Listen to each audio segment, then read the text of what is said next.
Rape and murder ఆ concept ఏంది అసలు? అంటే వాని ఉద్దేశం రేప్ చేయడమా? లేకుంటే మర్డర్ చేయడమా? అంటే రేప్ చేసి ఆ భయంలో, ఆ వణుకులో మర్డర్ చేస్తారా ఎట్లా? అసలు వాళ్ళ మెంటాలిటీ ఎలా ఉంటుంది? అసలు ఆల్రెడీ ఒక తప్పు చేసింటారు. దాని నుంచి బయటపడకుండా దాని నుంచి ఇంకొక తప్పు చేస్తారు ఎందుకు? అంటే పురుష అధికారం ఏమంటారు వీడు? ప్యాట్రియార్కల్ ఆ మెంటాలిటీలో ఉంటారా ఇట్లా? దేవుడా! అసలు రేపు చేయడమేందిరా బాబు?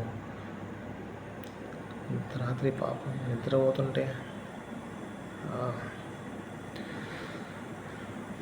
అంటే ఈ బాగుపడుతుందనే హోపు క్షీణించిపోతుంది. ఐ మీన్ ఇండియా బాగుపడుతుంది, ఇండియా మంచిగా డెవలప్ అవుతుంది, ఇండియా కొంచెం ప్రతిరోజు ఒక్కొక్క అడుగు ముందుకు వేసుకుంటూ వెళ్తుంది అనే హోప్ ఉంటుంది కదా.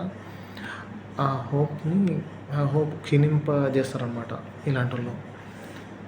ఎట్లా అసలు ఇండియాలో ఇంకా అబ్బాయి అమ్మాయి సరిగా మాట్లాడుకోరు. ఇదే రీజన్, మెయిన్ రీజన్ ఇదే. సో